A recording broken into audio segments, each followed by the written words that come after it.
Hello, today's video is a guide on how to do all your dailies on an Ironman, and weekly stuff and hourly stuff, but it's easier to just call them dailies. Some of these have requirements, but I'll list them all in each requirement beforehand. They're totally optional and you don't have to do them all at once, just whatever works best for you. I like doing them each morning so I get them out of the way early. Everything resets at midnight in UK time, which for most Americans is sometime in the afternoon. First thing you should do is your Tears of Guthix. This requires the quest Tears of Guthix, and the more quest points you have, the better. Just teleport here through a game's necklace or travel through the Lumbridge swamp with a light source. Make sure you have nothing equipped in your weapon and shield slots so you can hold the bowl. Tell Juna a story and she'll let you into the minigame. All you have to do here is click the blue veins. Remember, the green ones are bad because they take away the tears in your bowl. If you're colorblind and use RuneLight, you can change the colors to be more visible to you in the Tears of Guthix plugin. In the end, when you exit, you'll drink from the bowl and gain XP and your lowest skill. Your Tears of Guthix resets every 7 days. Next is Birdhouse runs. I have a Birdhouse guide if you need it, but basically, just use a clockwork mechanism on whatever logs you're able to use according to your crafting and hunter levels. Bring a hammer, chisel, and at least 40 seeds. You'll gradually collect nests for brews and more seeds for your farm runs and passive hunter XP. It only takes a few minutes to complete, so they're always worth doing. These reset every hour, and I just do them right before I do a herb run. Next is farm runs. I have a beginner's farming guide if you need it. I don't want this video to be too long, but if you want a full farm run guide, let me know. The main thing you need to know is to use the time tracking plugin on RuneLight. This is also helpful for birdhouses. This way you can see when your plants are done growing, see a full list of them and which ones you have completed, and optionally turn on notifications for when they're done. When I do trees or fruit trees, I grab out 5 of each because that's all of the patches minus the farming guild, which I save for farming contracts. I do trees and fruit trees once a day personally. Some of them can grow within a day and you can replant them if you want to be efficient, but it's much simpler to just do them as dailies. I do wood trees first, including the fossil island trees if they're done. They grow every 3 days. This is so I can drop the plant pots afterwards to clear up inventory space for the fruit tree run. Although I guess now you can do barbarian training to automatically destroy plant pots, but I haven't done that yet.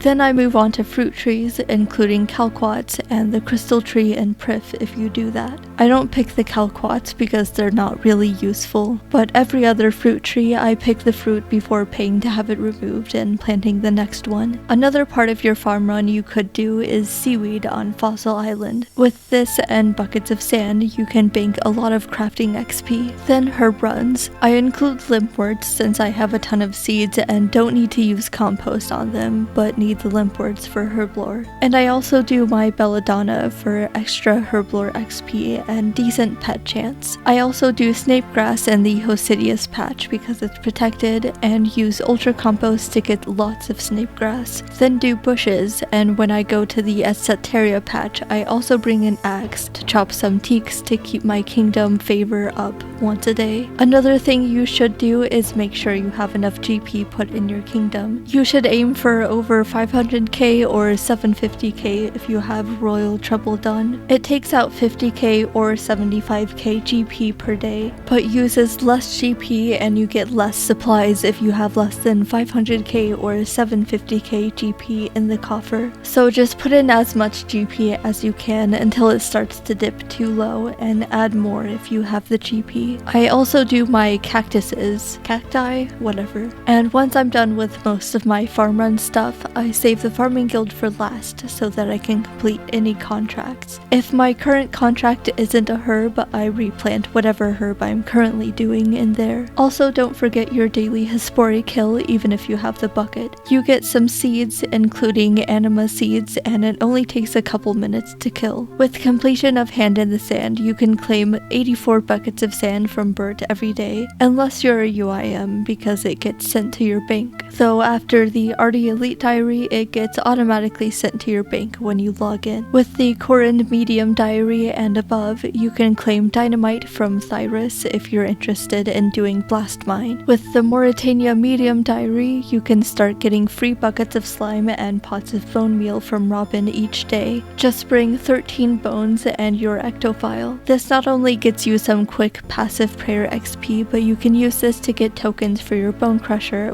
when you have the hard diary done. And with the Western Province's Easy Diary, you can claim free ogre arrows from rants for your future chompy kills. Some other stuff you can do that isn't really necessary. With the Artie Medium Diary and above, you can claim pure essence from the wizard and Artie. The Kandran Easy Diary allows you to trade in flax for bowstrings at the Flax Keeper. The Lumbridge Diary gives you a number of free low alchemy or high alchemy casts, depending on the tier of diary. I don't mind using the runes and like the magic XP, but if you're low on runes or GP, this is a good daily to complete. And with the Wildy Diary, you get some free runes from Lundail. Running all the way there takes some time, and you're probably better off just rune crafting or buying runes, but I thought I'd mention it. There's also the Varrock battle staffs you buy slightly discounted, but this isn't really worth it for crafting XP on an Ironman. You have to make the orbs yourself, and in that amount of time you could just do charters or some other crafting method for faster XP and probably for a lot cheaper. Also, you cannot get herb boxes from Nightmare Zone on an Ironman, so that's not an optional daily for you. If you're a main account though, that is a great way to make back some GP from Nightmare Zone. Another small thing I recommend is if there's a skill you hate doing, just do 30 minutes of it in the morning every day so you can passively get some XP without getting burnt. That's all for this guide. I hope this helped. I'll leave a list of all of these in the description for you to use as a checklist if this video is too long to watch daily. Also, don't forget to take your meds and vitamins. Do your IRL dailies too. Thanks for watching, and I'll see you all in the next video.